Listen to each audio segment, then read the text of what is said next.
ರಾಜ್ಯ ಅನುಮತಿ ಪಡೆದ ವಿದ್ಯುತ್ ಗುತ್ತಿಗೆದಾರರ ಸಂಘದ ಸಮಸ್ತ ಸದಸ್ಯ ಬಂಧುಗಳೇ, ಈಗಾಗಲೇ ತಮಗೆಲ್ಲರಿಗೂ ತಿಳಿದಿರುವಂತೆ ದಿನಾಂಕ 24/7/2023ರಂದು ವಿವಿಧ ಬೇಡಿಕೆಗಳ ಈಡೇರಿಕೆಗೆ ಆಗ್ರಹಿಸಿ ಕಲಬುರಗಿಯಲ್ಲಿ ನಮ್ಮ ಸಂಘದ ವತಿಯಿಂದ ಬೃಹತ್ ಪ್ರತಿಭಟನೆಯನ್ನು ಹಮ್ಮಿಕೊಳ್ಳಲಾಗಿತ್ತು.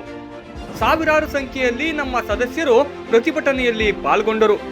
ಸುರಿಯುವ ಮಳೆಯನ್ನು ಲೆಕ್ಕಿಸದೆ ನಡೆಸಿದ ಹೋರಾಟದ ತೀವ್ರತೆಯನ್ನು ಗಮನಿಸಿದ ಸ್ಥಳೀಯ ಶಾಸಕರಾದ ಶ್ರೀ ಅಲ್ಲಮಪ್ರಭು ಪಾಟೀಲರು ಸಹ ಖುದ್ದಾಗಿ ಪ್ರತಿಭಟನಾ ಸ್ಥಳಕ್ಕೆ ಆಗಮಿಸಿ ನಮ್ಮ ಅಹವಾಲನ್ನು ಆಲಿಸಿ ನಂತರ ಸಂಬಂಧಿಸಿದ ಇಂಧನ ಇಲಾಖೆಯ ಉನ್ನತ ಅಧಿಕಾರಿಗಳ ಜೊತೆಯಲ್ಲಿ ಸಹ ದೂರವಾಣಿ ಮುಖೇನ ಸ್ಥಳದಿಂದಲೇ ಸಂಪರ್ಕ ಮಾಡಿ ನಮ್ಮ ಬೇಡಿಕೆಗಳನ್ನು ಈಡೇರಿಸುವಂತೆ ಮನವರಿಕೆ ಮಾಡುತ್ತಾರೆ. ಇಷ್ಟೆಲ್ಲ ಆದರೂ ಕಲಬುರಗಿ ವಿದ್ಯುತ್ ಪ್ರಸರಣ ನಿಗಮದ ಎಂಡಿ ರಾಹುಲ್ ಪಾಂಡೆ ತನ್ನ ಸ್ವಪ್ರತಿಷ್ಠೆ ಹಾಗೂ ಉಡಾಫೆತನದಿಂದಾಗಿ ಸ್ಥಳಕ್ಕೆ ಆಗಮಿಸುವುದೂ ಇಲ್ಲ, ನಮ್ಮ ಅಹವಾಲನ್ನು ಆಲಿಸುವುದಿಲ್ಲ.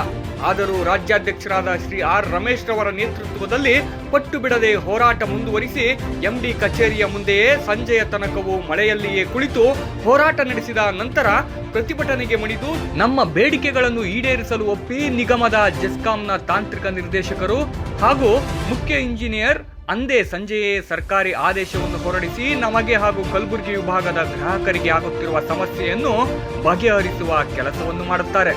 ಆದರೆ ತನ್ನ ಹಠಮಾರಿತನ ಹಾಗೂ ಸ್ವಪ್ರತಿಷ್ಠೆಯನ್ನು ತಲೆಗೇರಿಸಿಕೊಂಡಿರುವ ಎಂಡಿ ರಾಹುಲ್ ಪಾಂಡೆ ಆದೇಶ ಹೊರಡಿಸಿದ 24 ಗಂಟೆ ಕಳೆಯುವುದರೊಳಗೆ ಆದೇಶವನ್ನು ರದ್ದುಗೊಳಿಸುತ್ತಾರೆ.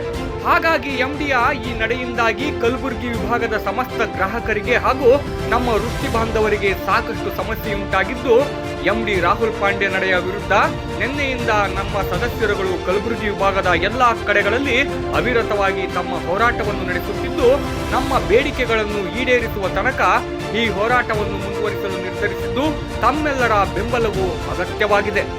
ಹಾಗಾಗಿ ಎಲ್ಲರೂ ಈ ಹೋರಾಟವನ್ನು ಬೆಂಬಲಿಸೋಣ. ನಮಗೆ ಹಾಗೂ ಗ್ರಾಹಕರಿಗಾಗುತ್ತಿರುವ ಅನ್ಯಾಯವನ್ನು ಬಗೆಹರಿಸಿಕೊಳ್ಳೋಣ. ಸಮಸ್ತರಿಗೂ ಧನ್ಯವಾದಗಳು.